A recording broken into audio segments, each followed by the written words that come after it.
constitution Sénégal moo ne bu ñu falee premier ministre am na diiru ñetti weer ngir mu dem def déclaration de politique générale devant l'Assemblée nationale. L'Assemblée nationale est constituée des députés mais dafa am lu ñuy wax la loi organique constitution bu ñu ko doon xayma grossiste la yeneen yi ñoom ñooy gérer détail bi est-ce que tu m'as saisi?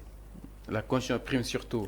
La constitution prime surtout mais la constitution dafa am fu mu yem maanaam tey bu fekkoon ci diine alxuraan wax na dañoo war a julli mais du ñëw dañu expliquer nu ñuy jullee famaat yeneen yuy génnee nan la ñuy jullee yeneen téere leer na kon DPG ni ñu koy defee ak ni ñu koy organiser règlement intérieur assemblée nationale moo koy définir ci article am 97 donc il y a un vide juridique parce que tout simplement bi ñu indee fast track dañu dindi li nga xam ni mooy la déclaration de politique générale en 2019 Macky Sall dafa gagné élection yi mu dindi poste premier ministre mooy fi ñu doon waxee fast track bi mu dindee poste premier ministre lépp loo xam ni lu doon tënk premier ministre wala lu ko doon lëkkale. assemblée bi dañ koo dindi woon. mooy la déclaration de politique générale ci article 97 du règlement intérieur. donc Ousmane Sonko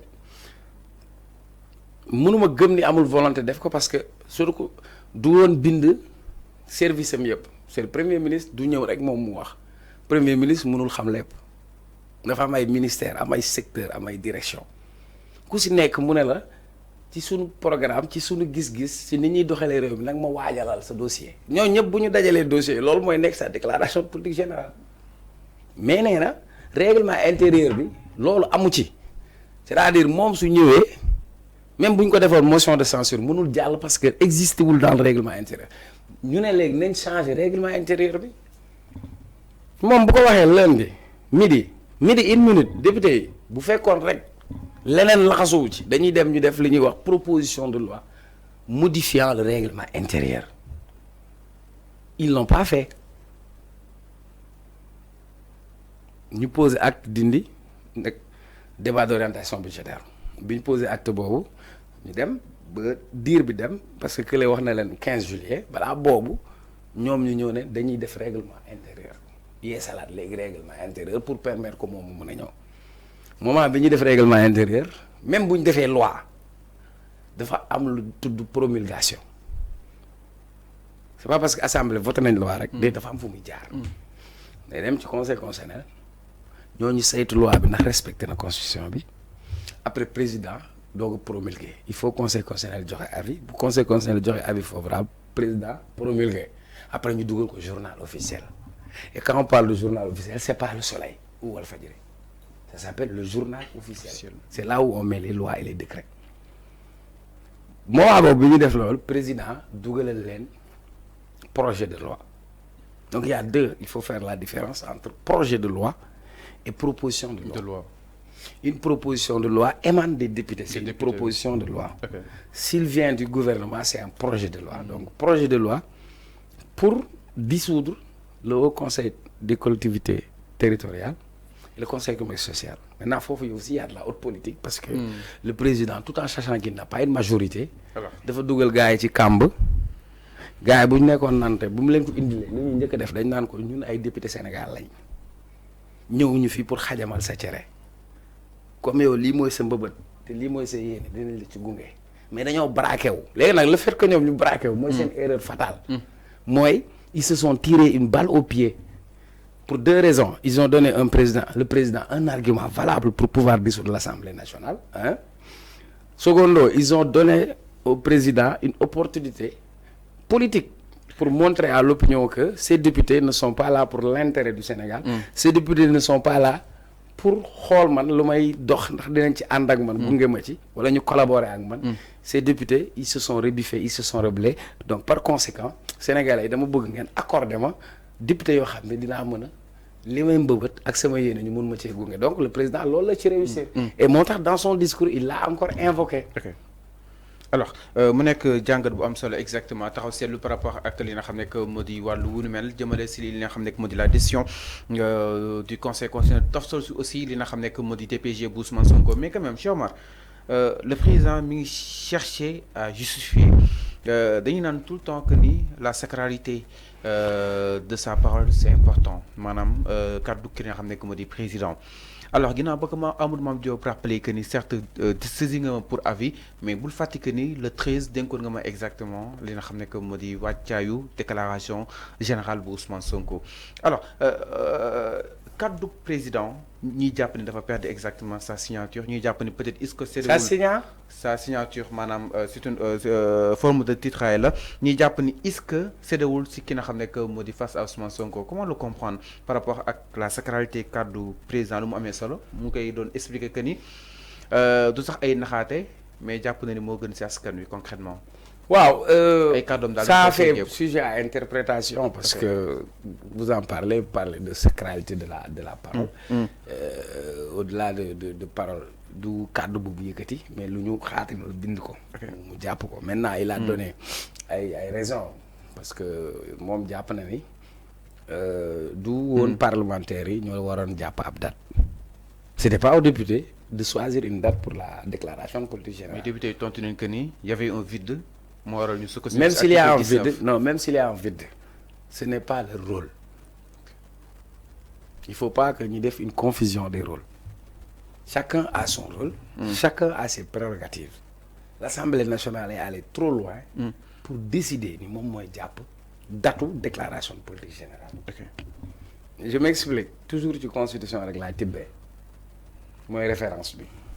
Article 42 de la constitution du Sénégal définit. Le président de la République est le gardien de la Constitution. Donc, mon premier sàmm bi nga xam ne moo war a sàmm Constitution.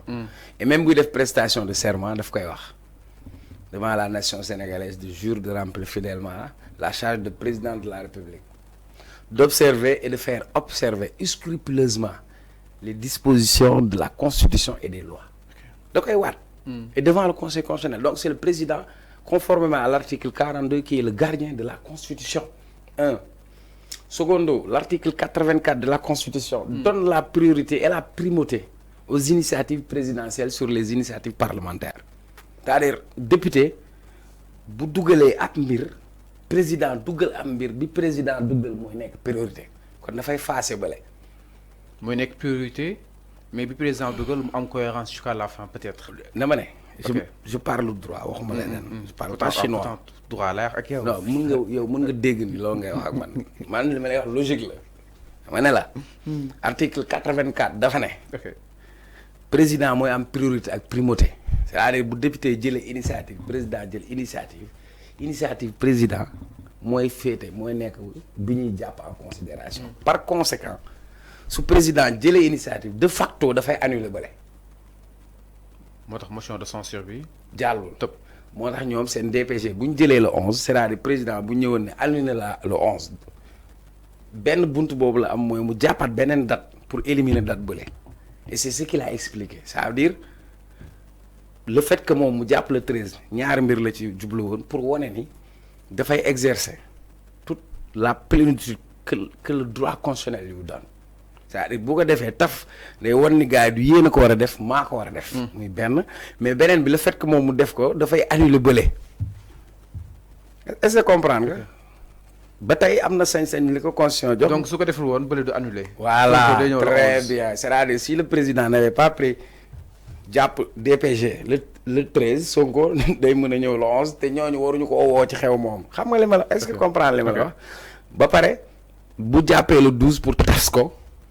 kon jeex na donc il ñi koy wax problème d'interprétation la rek l'article 84 moo ko jox primauté ak priorité le fait que ñi jàpp le 11 ñaari acte la ci posé war leen yéen waru leen jàpp date bii seen data sama date bii mooy bu baax bi waaw le fait que moom mu jàpp date automatiquement annulé na ñoom seen date bi ñu jàppoon donc de facto annulé na seen date secondo wan na leen ni du yéen a war a jàpp man maa war a jàpp parce que man maa yore lool.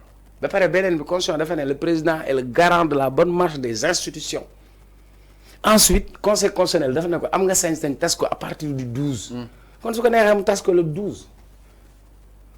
coow loolu nekk si nag ay parole ak kirib karab est-ce que li mu def c'est conforme au droit est-ce que c'est conforme à la Constitution? C'est ça la question. Oui, c'est conforme à la Constitution.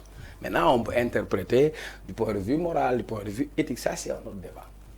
Ah, nit ñi ñoo bëgg ay sujets polémiques parce que koo xam ne balaa muy def dara dafa dem mu tàggu.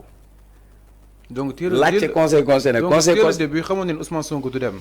déggoo li mu la wax ba pare dañuy politique ñoom duñ yoruñu daayira de. mais jàppoon là c'est grave. non déglu ma dama ne la non dama bëgg pour waxtaan bi neex.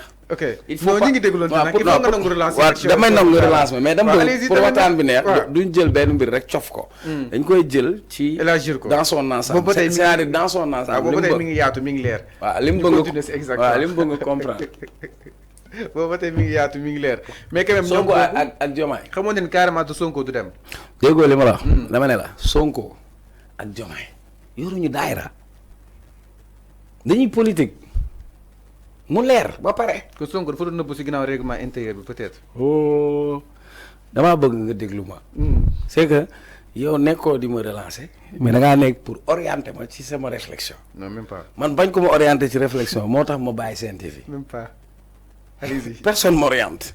voilà waaw li mu bëgg a wax rek laay wax dama ne. Sonko ak Diomaye dañuy politique wala politique guñu. dañuy politique. waa Benno Bokk Yaakaar dañuy politique wala politique guñu. Assemblée nationale ba ña fay nekk fu ñu jógee du ci ay parti politique est-ce que dañuy wax ay daara ñooy présenté wala ay équipe nawetaan ñooy présenté ay schéma politique la.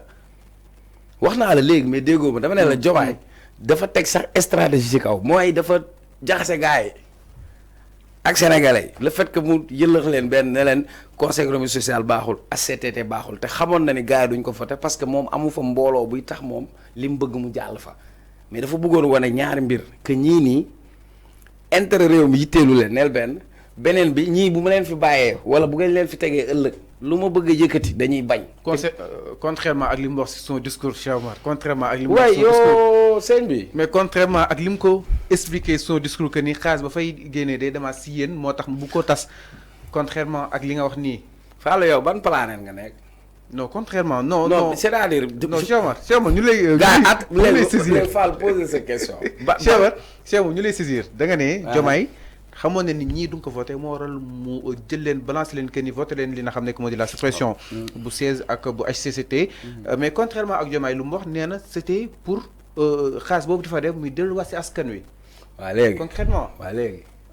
yow fële géopolitique nga wax fii. mais yow xam nga yow tu me dis. fii dafa ñëw si volet.